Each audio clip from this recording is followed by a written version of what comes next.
তোমাদের আগের ভিডিওতে বলেছিলাম জন্মাষ্টমীর দিনে আমাদের পাড়ায় কাঠামো পুজো হয়।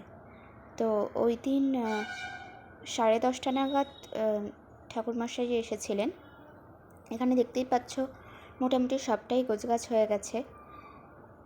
এখন জেঠু তীরকাঠি লাগিয়ে নিচ্ছেন এবং ঘটে চাঁদমালা পরিয়ে ঘরটাও প্রতিস্থাপন হয়ে গেছে। পুজো শুরু হবে।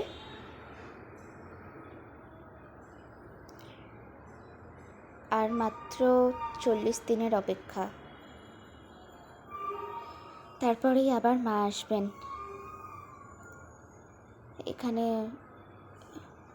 লাল সুতো তীরকাঠির চারপাশ দিয়ে জড়িয়ে নিচ্ছে।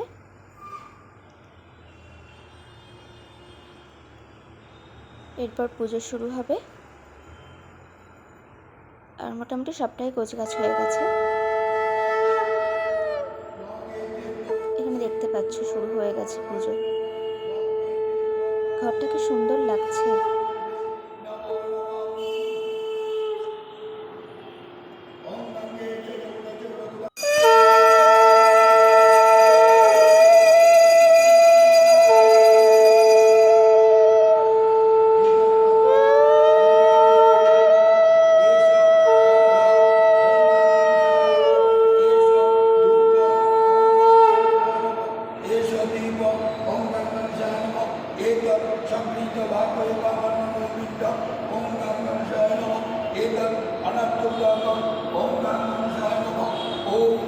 Om